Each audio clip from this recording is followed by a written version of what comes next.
Hello everybody, welcome back to another video game opening. Today I'm going to open up a game that's very close to me. I grew up playing these games. This is Pokemon Leaf Green version.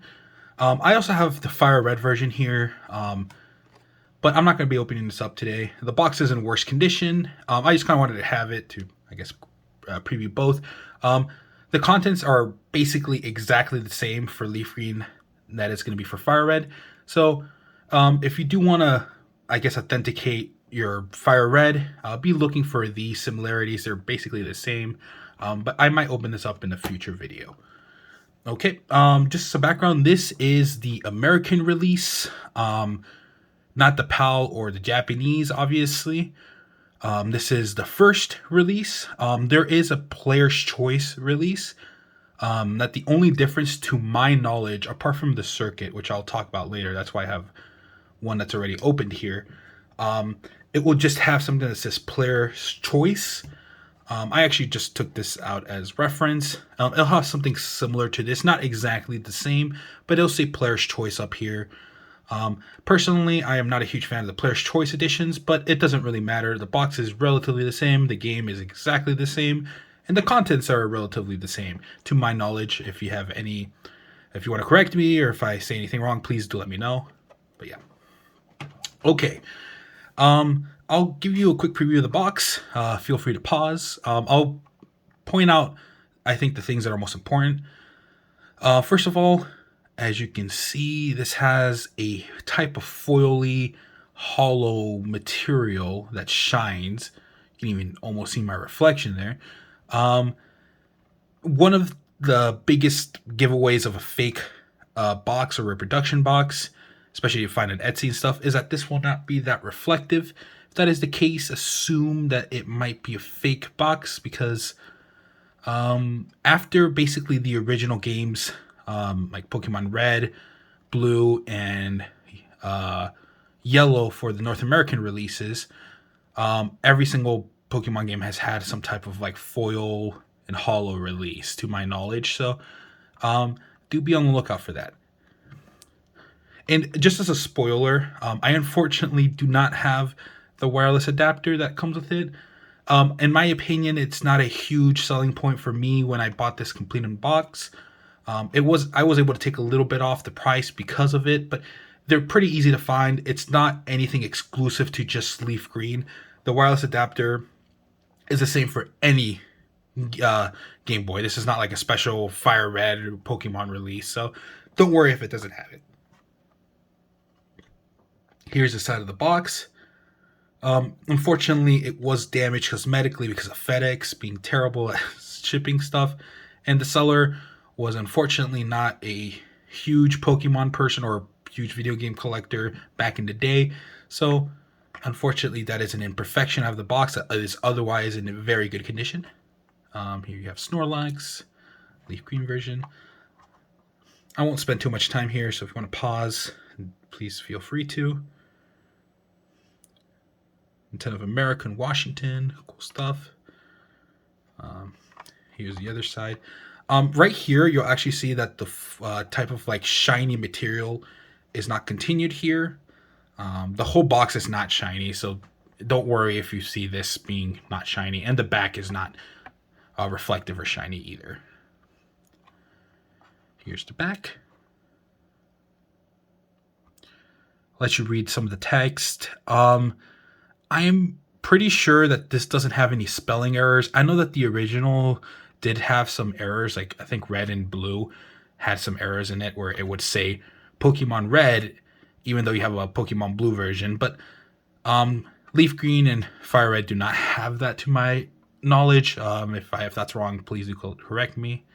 But here it is. Feel free to pause. Here's the bottom. And some writing in these tabs, but that's not really too important. Don't worry too much about that. Okay. All right. Here are the contents of the box inside. Just a heads up, everybody's definition of complete in box is a bit different. In my personal opinion, some of these stuff I really will not care if I don't have it in my complete in box.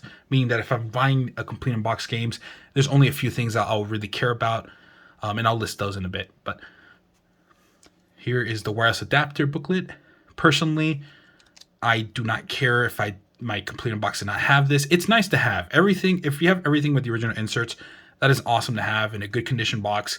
It does raise up the value a bit, but it's not something that's extremely critical in my opinion. Again, everybody collects differently. Everybody's opinions are different on what they should have, but not a big selling point for me at least. Here's the health and safety precautions booklet. Not much to see here. I'll just go through this really quickly. Again, if mine didn't come with this, I really would not care. It wouldn't affect the price so much. Advertisements for the Game Boy SP and the Game Boy Player, which is an awesome little device. But this came with basically every single Game Boy Advance game. So from around the Game Boy SP era. So don't worry if yours doesn't have this either.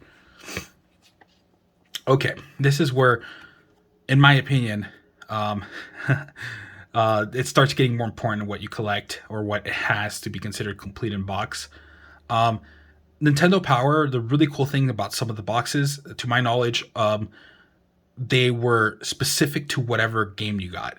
So in my last unboxing, I opened up the Minish Cap for the Game Boy Advance, and it had Zelda and Link in the booklet, which was exclusive just for that. This again has Charizard here and Venusaur here for the Pokemon edition, and this is for Nintendo Power.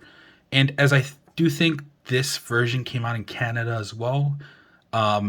It's in French because it has some French because Canadian, there's a lot of French Canadians, and you can have some Japanese too, but it doesn't really matter. Okay.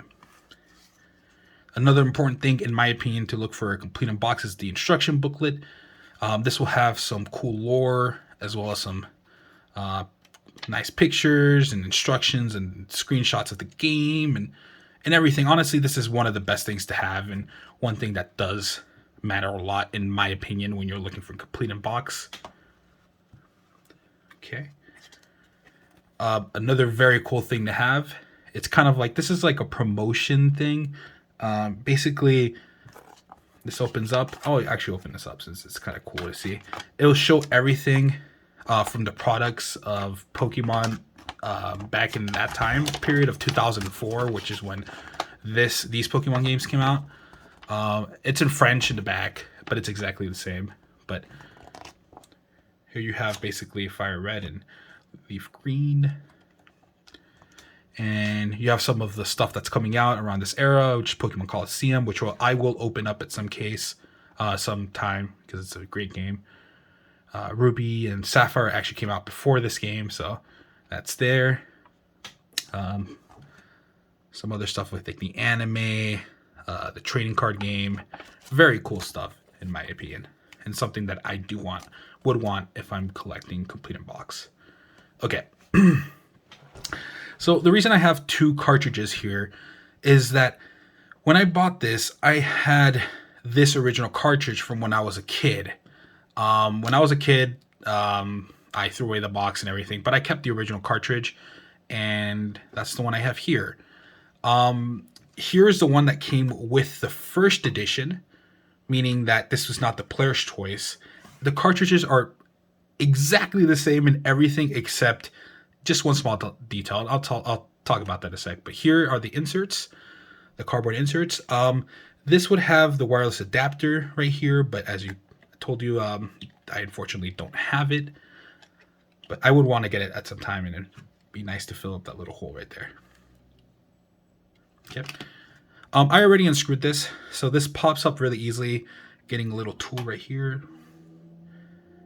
Take out the screw in the back. This has a sliding mechanism where you slide it and then lift it. Don't try to just prop it open because you might end up breaking the plastic.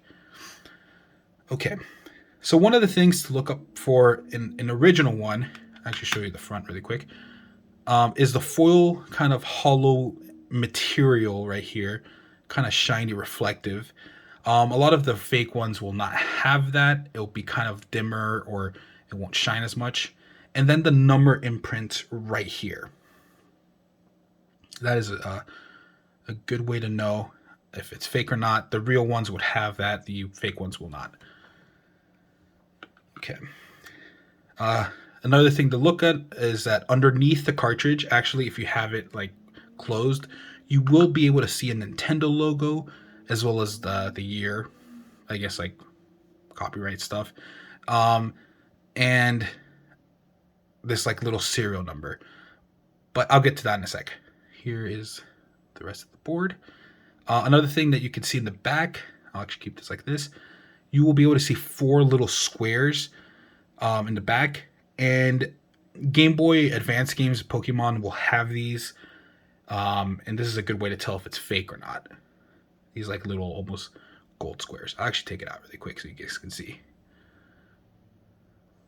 Focus in. Nice. Okay, so the reason I have both cartridges is that this is for the original release, the non-player edition, Player's Choice edition. And the only difference, I was actually kind of scared when I bought this because I had this one since childhood, so I knew this was an authentic one. But when I saw this, I was like, oh man, did I get a reproduction? But I found out later by researching that the original one will have, I think that's a AGB E0220 right here. So that will be the original cartridge. And the Player's Choice, for some reason, will have AGB E0230 instead. So yeah, I was extremely confused when I saw that. I thought that I had a fake copy, but those are the variants, and I think Leaf Fire Red is exactly the same way.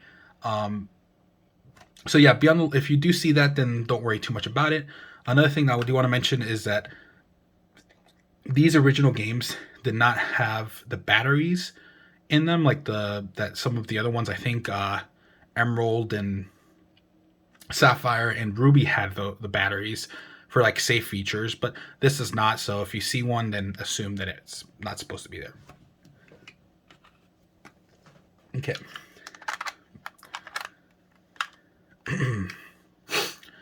I'll turn it. This is my modded GBA.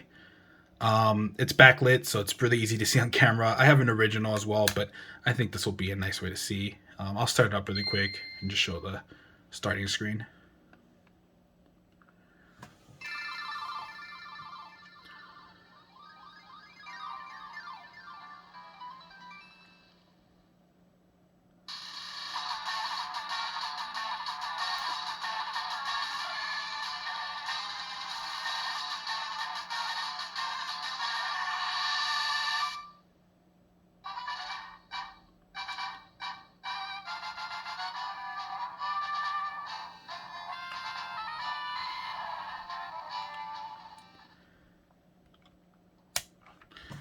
Okay, that's gonna conclude my opening.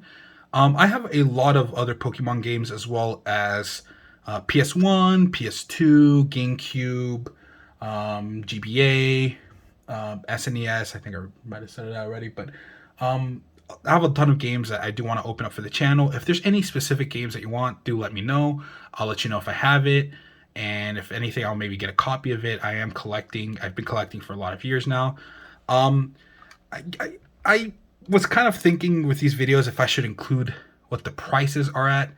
But honestly, Pokemon prices are so absurd these days that I guess I'll say what they are at this current time. But if you're watching this video or stumble across this video in, a year from now or even a couple months, whatever, prices could vary a lot. They could vary significantly. I bought this at like $100, I think, or less. But prices online, I have seen them going from $200 to all the way to like $400. So I'm not sure what I would, put these at. It really depends on the box quality. For example, this box right here is in a lot worse condition than this box right here. So I would feel more comfortable paying more for this copy that is in better condition. And for example, this copy. So yeah, let me know if you are looking at a game and are wanting to see what you would pay for it. Send me a screenshot or send me the eBay listing. I'll let you know if you get a good price for it. I'm not an expert by any means. I just have been collecting for a while, and I put a lot of money into this hobby, and I have some extensive knowledge. So, yeah, feel free to reach out, and thank you for watching. Appreciate it.